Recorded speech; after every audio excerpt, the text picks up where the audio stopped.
So on some level, there needs to be an understanding that we are incarnating continually. There is this process of reincarnation, and perhaps even some entities aren't aware of that, and that could be why they kind of miss the opportunity.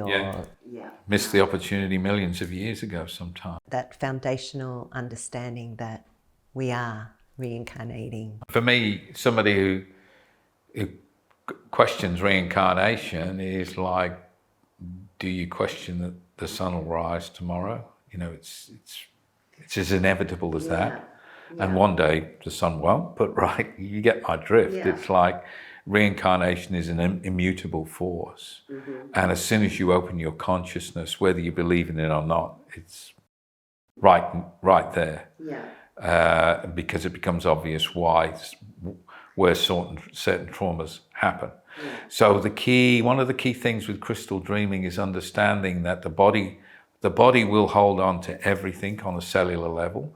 It's integrated into your DNA, and your body will happily release that memory and enable you to re-experience it. So some sessions can be quite visceral, and that's good in a way for the client, because the client can't leave the session saying, I made up the fact that my leg was sawn off, when they actually felt it being sawn off in the session. Undeniable, yeah.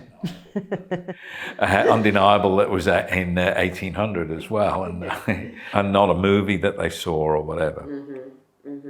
So, an important part of understanding how things work is to understand our body happily holds on to all experiences, and actually, interestingly, with a 360-degree vision.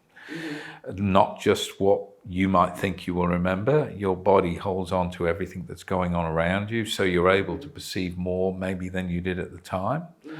But your body will happily release that memory into full consciousness if invited to do so. Yeah, which is amazing. It is amazing. It's that simple. It's that simple, and it's just there. And of course, if we're not reincarnating, what are we doing? What is the purpose? Well, I must say, prior to my spiritual awakening, I was like, you make art, you party, you die. Life's a party, of course. And that was fine.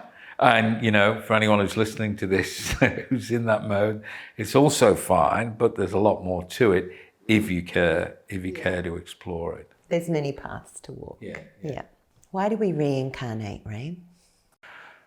I think it's a journey into understanding love, a journey into understanding the power of love, and a journey into embodying that. And that leads to a journey into enlightenment, where you can ground that. You can walk and talk it in every interaction. And I think on the highest level, that's our aim. And of course, when we get there, when we're able to do that, there is no need to come back here. And then we may come back in service or as a choice or whatever.